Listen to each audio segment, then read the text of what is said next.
Don't you dare come to the funeral.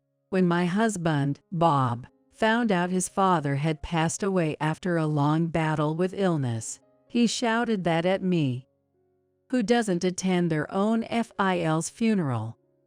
Despite this, Bob stubbornly refused, and I couldn't understand why. On the day of the funeral, I secretly went to see what was going on, and there he was, sitting in the chief mourner's seat, with a woman I didn't recognize. What the heck is going on? Who is that woman?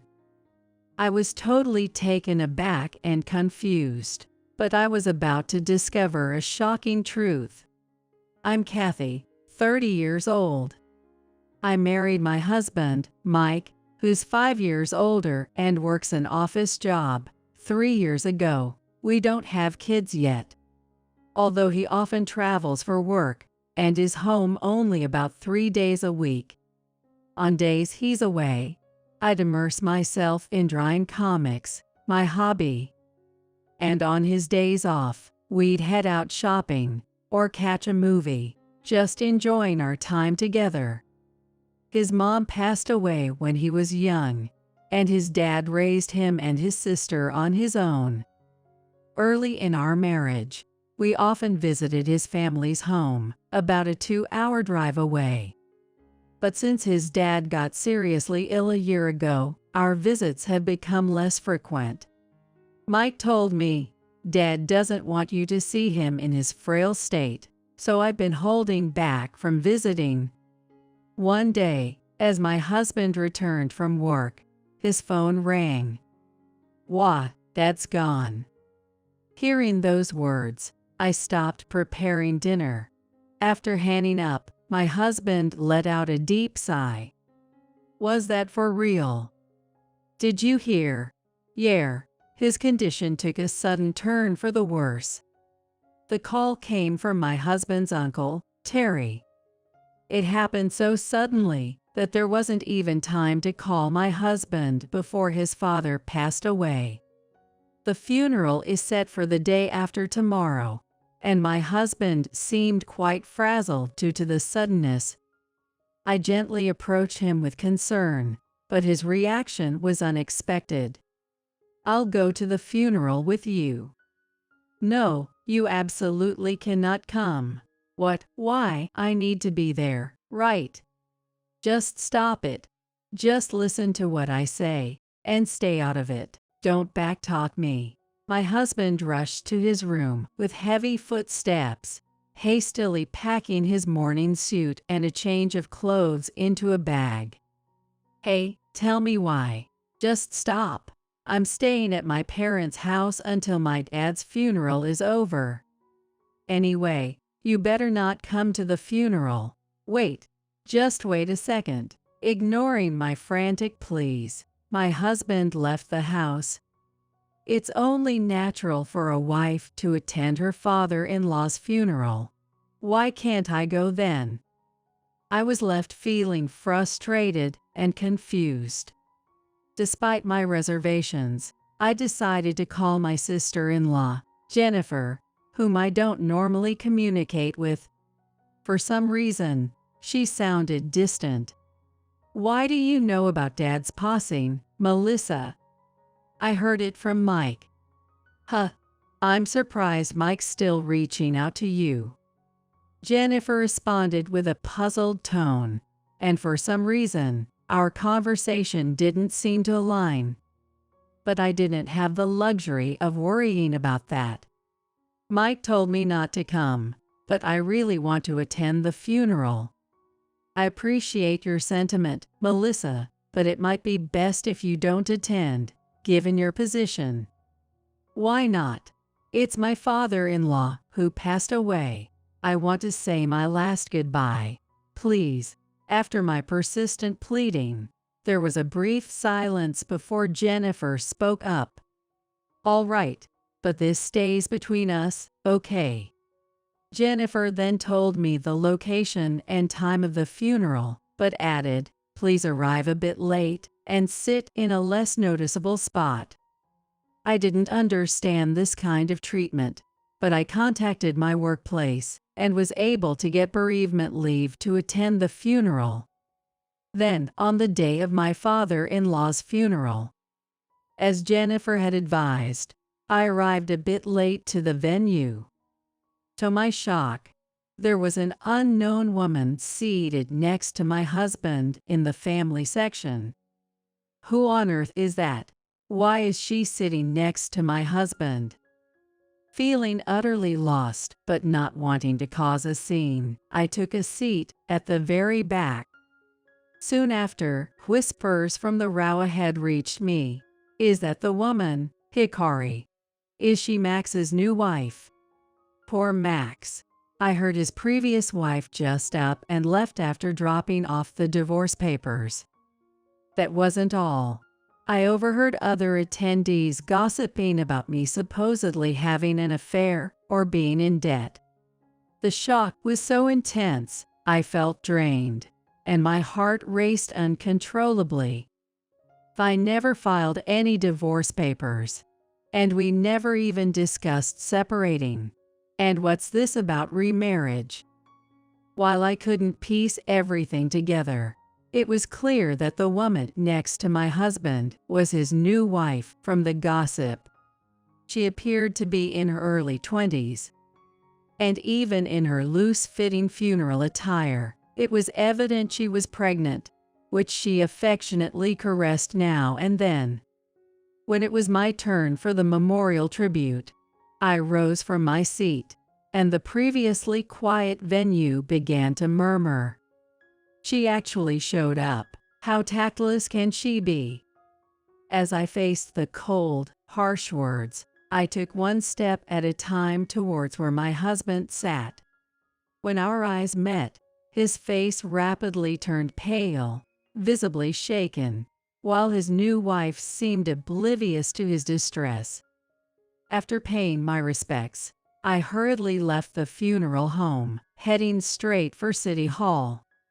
Upon obtaining a copy of my records, I found the word divorced, indicating we had been separated for 5 months.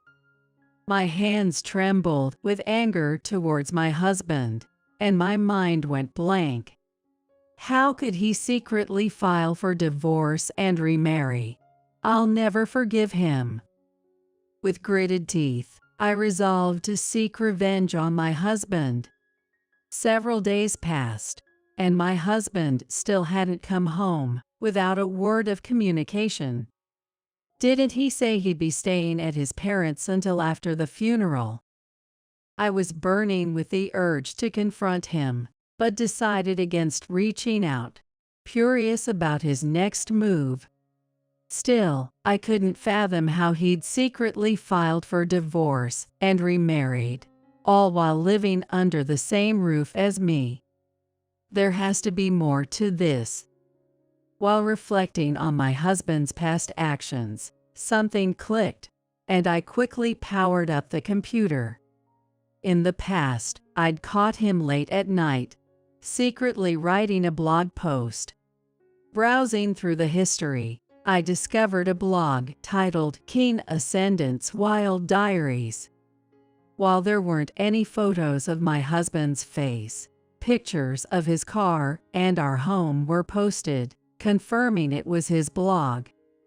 Reading each entry, it became clear what he was plotting, and my body heated up with rising fury.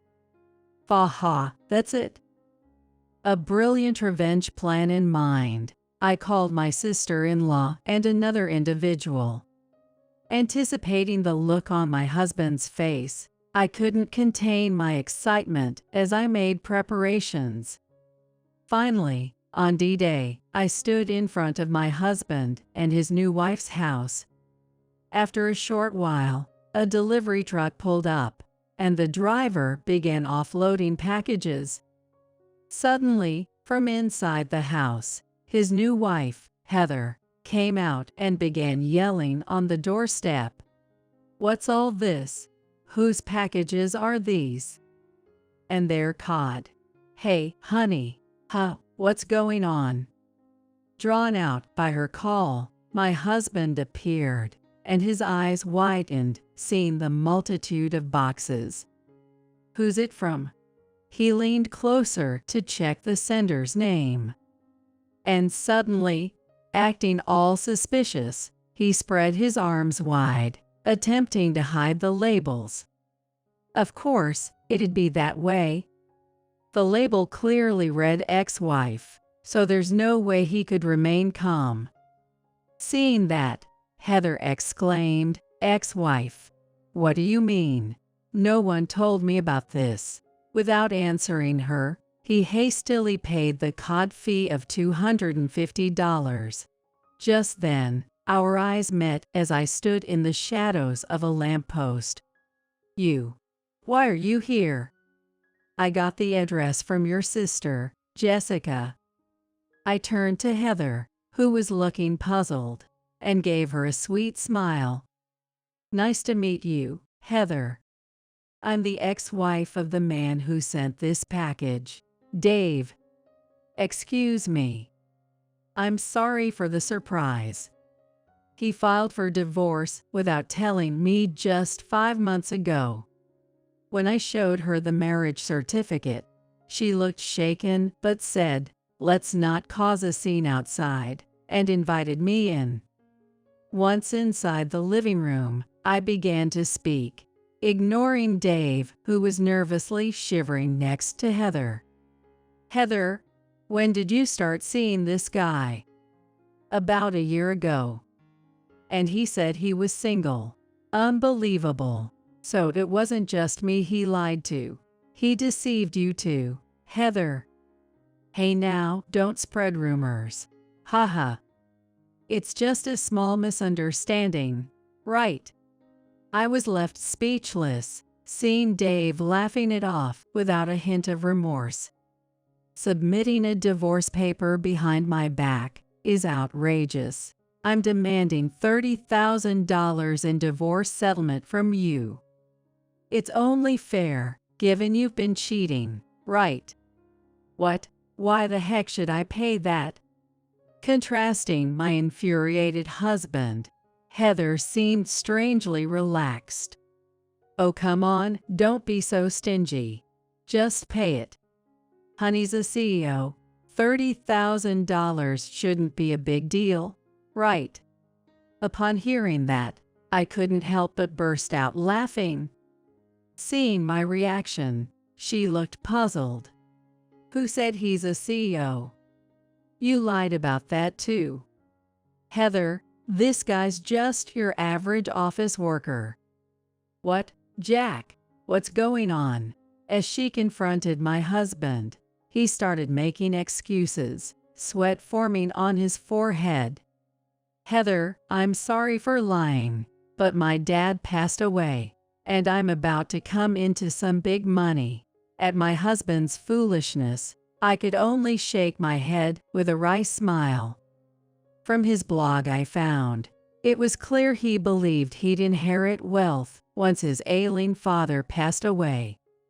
He had misled his mistress, got her pregnant, and showed no concern, eagerly writing about how he was planning to secretly file for divorce from me. That moment when I slammed the printed pages of his blog onto the table. The doorbell rang. As my husband opened the door, there stood his Uncle Steve. "You really think you're getting any inheritance? You damn fool."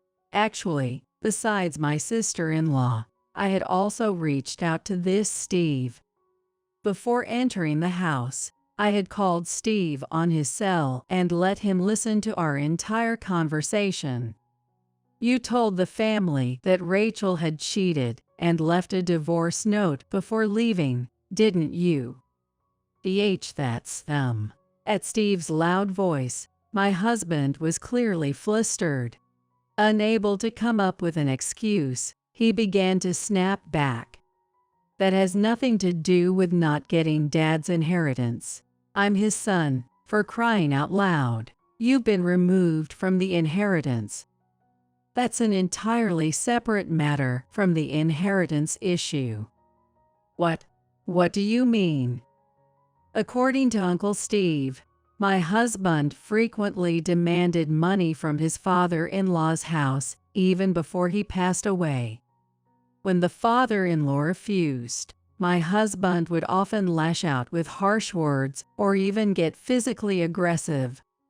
Realizing he didn't have much time left, the father-in-law had already taken steps to disinherit my husband. Wait, just hold on a minute, so I won't get a single penny. I've got debts because I recklessly spent, counting on Dad's inheritance. What am I supposed to do now? That's your own doing, buddy. You know, your father wanted you to somehow turn your life around and become responsible. He thought it'd be better not to hand over the money to help you get there. Don't you get his feelings? So I promise I'll straighten up. Just give me the inheritance. Although he felt nothing but disdain for his husband's selfish behavior, it seemed that his mistress, Jessica, felt the same way. I got with you because you said you were a CEO. I've got no use for a broke guy. Jessica, don't say that, please. Our baby is on the way, you know. She then let out a deep sigh and glared sharply at him. I'll have and raise this child on my own. All you need to do is pay alimony and child support, please. Jessica, forgive me. Though her husband was on the verge of tears, she relentlessly continued. I expect you to pay me alimony as well. You've got to be kidding. I don't have that kind of money. Oh right, Emily, let's give us another shot. Excuse me, you, who filed for divorce on your own, have the nerve to say that? Please, I'm begging you. Why don't you work and help pay off our debts? Don't mess with me. In frustration, I yelled back at my self-centered husband, pushing him away as he clung to my leg, sobbing. I left the house with Brian.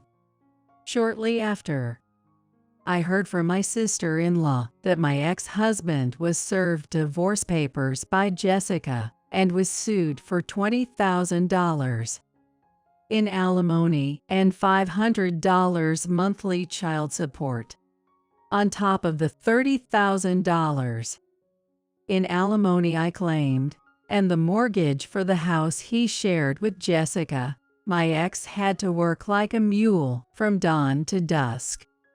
Meanwhile, I've been enjoying a carefree life, living on my own. I became friends with my former sister-in-law, Samantha, and sometimes when she stays over, we have lively girl talks late into the night. And when I posted a comic based on my ex-husband's blog on social media, the response was incredible. Now it's getting published. Every day, I'm excitedly pondering what to title the comic, making each day a joy.